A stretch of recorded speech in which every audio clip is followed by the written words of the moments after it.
Hi there. Thank you for visiting the Naked Music YouTube channel, where we explore interesting perspectives on traditional and acoustic music.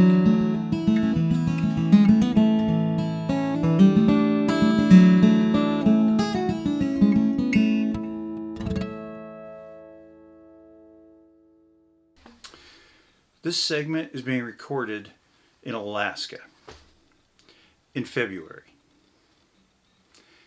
It's cold. And today I'm going to share my Mellow Yellow Banjo muting system. The first mute is going to be this little yellow wonder. I whittled this little fellow from a yellow grout sponge, and it's about the profile of my tailpiece. And I'll slide it right between the head and the top coordinator rod. I'll wedge it in there. I've cut it big enough to where it's a pretty tight fit, so it'll hold itself in there right, and I'll just sort of smoosh it right underneath the tailpiece, just like that. Now, any tenor or plectrum banjo player can tell you that muting the head is not uncommon. In fact, there are installed in a number of tenor and plectrum banjos a little device called a knee mute, and it's installed directly into the pot of the banjo.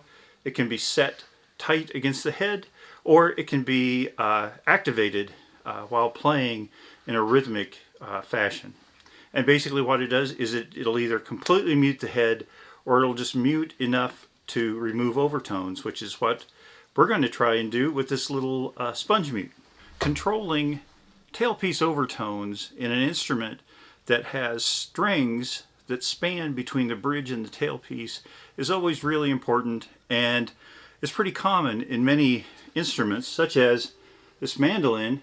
You can see these little rubber grommets.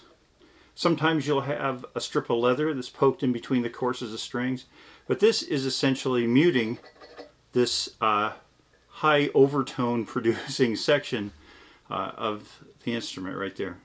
So to that end, I will mute my tailpiece with this.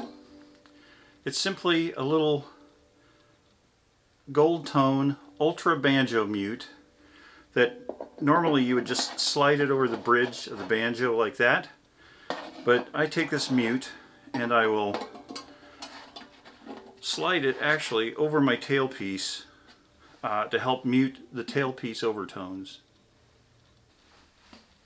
I've been reckoning on these muting positions for years, experimenting with what sounds good and feels good to me.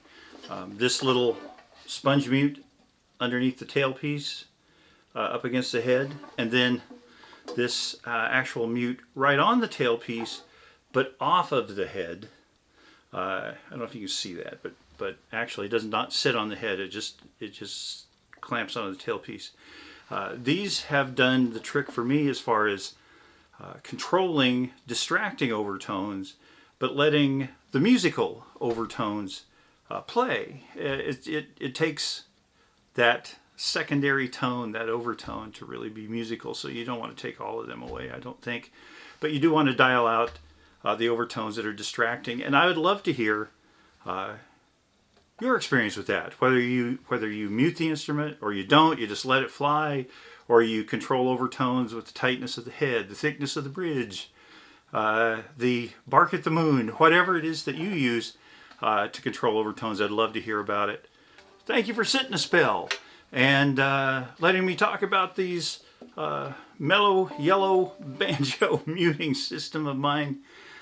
And for more on this topic and others, please go to nakedmusic.com. So y'all come back and we'll do some picking. Bring your splitting maul with you. I gotta fix up some cordwood. It's freezing out here.